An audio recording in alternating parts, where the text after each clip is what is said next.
Hello students, welcome to Vict education. আমি তোমাদের Somnath sir. আজকে প্রতিদিনের কারেন্ট অ্যাফেয়ার্সের সিরিজ অর্থাৎ 16th অফ ফেব্রুয়ারি 2026 এর যে কারেন্ট অ্যাফেয়ার্সগুলো রয়েছে, ইম্পর্টেন্ট কারেন্ট অ্যাফেয়ার্সগুলো, সেগুলো আমি তোমাদের বলবো। কারণ তোমাদের সামনে এনটিপিসি পরীক্ষা, টেকনিশিয়ান পরীক্ষা এবং অন্যান্য রেলের যে পরীক্ষা, সেখানে কারেন্ট অ্যাফেয়ার্স কিন্তু অত্যন্ত গুরুত্বপূর্ণ হয়ে যাচ্ছে। প্রথম প্রশ্ন আমাদের সামনে, দিল্লি খেল মহাকুম্ভ 2026-এ ব্র্যান্ড অ্যাম্বাসেডর হিসেবে কাকে নিযুক্ত করা হয়েছে? এখানে অপশনসগুলো তোমরা নিজেদের মধ্যে দেখে নেবে। এখানে সঠিক উত্তর হচ্ছে শিখর ধাওয়ান, ঠিক আছে।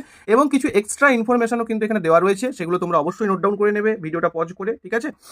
ভারত সরকার কত সালের মধ্যে লিমফ্যাটিক ফাইলিরিয়াসিস বা গোদ রোগ যেটাকে বলা হচ্ছে সেটা নির্মূল করার লক্ষ্য নির্ধারণ করেছে? না, আমাদের কেন্দ্র স্বাস্থ্যমন্ত্রী জেপি নাড্ডা ঘোষণা করেছেন যে 2027 সালের মধ্যে ভারত থেকে গোদ রোগ সম্পূর্ণ নির্মূল করার লক্ষ্যমাত্রা নেওয়া হয়েছে।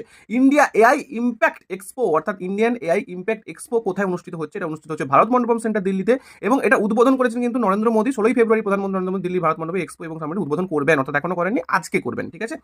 ভারতের কোন আধা সামরিক বাহিনী তাদের ডগ স্কোয়াডে প্রথমবার ভারতীয় জাতের কুকুর অন্তর্ভুক্ত করেছে? অর্থাৎ দেখো, এই যে ডগ স্কোয়াডে সবসময় কি করা হতো না, বিদেশি কুকুর তাদেরকে অন্তর্ভুক্ত করা হতো, কিন্তু ভারতের প্রথম সামরিক বাহিনী, তার নাম হচ্ছে আসাম রাইফেলস, যারা কিন্তু দেশীয় যারা জাতের কুকুর তাদেরকে ট্রেনিং দিয়ে তাদেরকে তাদের ডগ স্কোয়াডে এন্টার করেছে আর কি। এটা খুব ভালো একটা বিষয়, আত্মনির্ভর ভারত গড়ে তোলার উদ্যোগে। নেক্সট হচ্ছে, মিশরের কোন স্থানে সম্প্রতি প্রাচীন ভারতীয় লিপি তামিল, ব্রাহ্মী ও প্রাকৃত আবিষ্কৃত হয়েছে? খুব গুরুত্বপূর্ণ প্রশ্ন, বিশেষ করে এনটিপিসি যারা দিচ্ছ তাদের জন্য। তো এক্ষেত্রে সঠিক উত্তর ভ্যালি অফ দ্য কিংস। তো ভ্যালি অফ দ্য কিংস আবিষ্কৃত হয়েছে, ঠিক আছে, মানে ভ্যালি অফ দ্য কিংসে আর কি আবিষ্কৃত হয়েছে। প্রায় 30টি ছোট ছোট প্রাচীন ভারতীয় লিপির সন্ধান পাওয়া গেছে। চন্দ্রযান-4 মিশনে ল্যান্ডিং সাইট হিসেবে ইসরো কোন অঞ্চলকে চিহ্নিত করেছে? ল্যান্ডিং সাইট হিসেবে ইসরো যে অঞ্চলটাকে চিহ্নিত করেছে সেটা হচ্ছে মন্স মাউন্টেন। এটা মনে রাখবে, এটা একটা জায়গা, ওটা যেগুলো চিহ্নিত করা হয় আর কি। ইসরো চাঁদের দক্ষিণ মেরুর কাছে মন্স মাউন্টেন অঞ্চলে MM4 নামক স্থানটি চন্দ্রযান-4 এর ল্যান্ডিং এর জন্য নিরাপদ হিসেবে বেছে নিয়েছে, যেটা কিন্তু আমাদের করবে ইসরো চন্দ্রযান-4। 2026 সালে কততম বিশ্ব ডাল দিবস পালিত হলো বা ওয়ার্ল্ড পালসেস ডে? সেটা হচ্ছে 8তমতে কিন্তু পালিত হলো, ঠিক আছে। এবং এটা প্রতি বছর 10ই ফেব্রুয়ারি কিন্তু অনুষ্ঠিত হয়। উচ্চ গতিতে স্যাটেলাইট ইন্টারনেট পরিষেবার জন্য গুজরাট সরকার কার সাথে চুক্তি স্থাপন করেছে? এটা আমি তোমাদের আগেই বলেছিলাম, স্টার লিঙ্কের সাথে কিন্তু করেছে।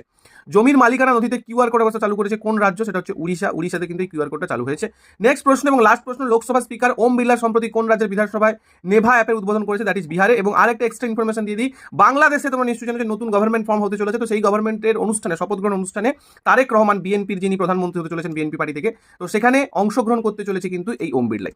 যদি ভালো লেগে থাকে ক্লাসটি, তাহলে অবশ্যই চ্যানেলকে সাবস্ক্রাইব করবে এবং আমাদের পেড ব্যাচ বুলেট ব্যাচ 3.0, যেখানে ম্যাথ, জিকে, জিআই এবং সায়েন্স প্রত্যেকটা ক্লাস পেয়ে যাবে, সেখানে যদি জয়েন করতে হয় তাহলে অবশ্যই অবশ্যই অবশ্যই কিন্তু আমাদের অ্যাপটা ডাউনলোড করে নেবে। Thank you, subscribe now.